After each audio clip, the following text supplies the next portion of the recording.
सोलापूर उत्तरचे तहसीलदार निलेश पाटील यांच्या कथित भोंगळ कारभाराविरोधात प्रहार शेतकरी संघटनेच्या वतीनं विभागीय आयुक्तांना स्मरणपत्र देण्यात आले। महसूल विभागातील कामकाजातील अनियमितता, शेतकऱ्यांचे प्रलंबित प्रश्न आणि विविध योजनांमधील अडचणींमुळे नागरिक त्रस्त असल्याचे संघटनेने सांगितले। सोलापूर उत्तरचे आमदार विजय देशमुख यांनी हा प्रश्न हिवाळी अधिवेशनात उपस्थित केला होता, तर मोहोळचे आमदार राजू खरे यांनीही मोठ्या भ्रष्टाचाराचे आरोप केले आहेत। महसूल मंत्र्यांनी चौकशीचे आदेश दिल्यानंतरही 3 महिने उलटून कारवाई झालेली नाही। तात्काळ चौकशी करून कारवाई करावी, अन्यथा विभागीय आयुक्त कार्यालयात महसूल मंत्र्यांच्या पुतळ्याचे दहन करण्यात येईल, असा इशारा प्रहार शेतकरी संघटनेने दिला आहे। नमस्कार, मी अजित कुलकर्णी, प्रहार जनशक्ती पक्ष शहराध्यक्ष सोलापूर।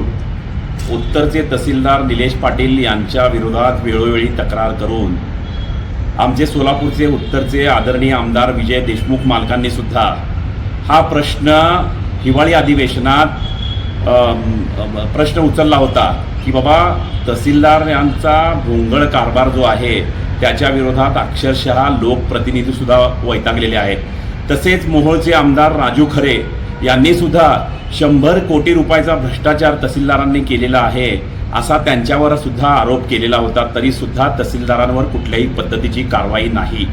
अनेक संघटनांनी, अनेक पक्षांनी तहसीलदारांच्या विरोधात तक्रारी दिलेल्या आहेत। मी सुद्धा अनेक वेळा तक्रारी दिलेल्या आहेत। अक्षरशः वैतागून त्यांच्या विरोधात मी सुद्धा आंदोलन सुद्धा केलेलं आहे। महसूल मंत्र्यांनी या गोष्टीनंतर आदेश दिले होते विभागीय आयुक्तांना की बाबा संबंधित तहसीलदाराची काय असेल ते दप्तर तपासणी करून चौकशी करा।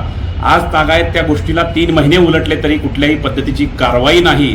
त्यामुळे आज स्मरणपत्र म्हणून परत विभागीय आयुक्तांना भेटून स्मरणपत्र देण्यात आलं की तहसीलदाराच्या भोंगळ कारभाराच्या विरोधात अक्षरशः संजय गांधी निराधार जे कोणी असतील, शेतकरी बांधाचे प्रश्न असतील किंवा शेतकऱ्यांचे वेगवेगळे प्रश्न असतील, उतार्यावर नाव नोंदणी असेल, अक्षरशः वैतागून गेलेले आहेत शेतकरी व जनसामान्य लोक।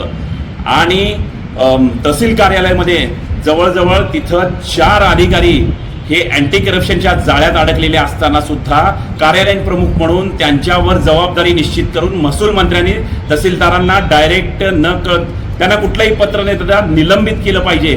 असं जर झालं नाही तर येत्या 8 दिवसात पुणे विभागीय कार्यालयात, विभागीय आयुक्तांच्या कार्यालयात महसूल मंत्र्याचा पुतळा जाळून मोठ्या प्रमाणात आंदोलन केल्याशिवाय मी राहणार नाही, हे या माध्यमातून सांगू इच्छितो। धन्यवाद।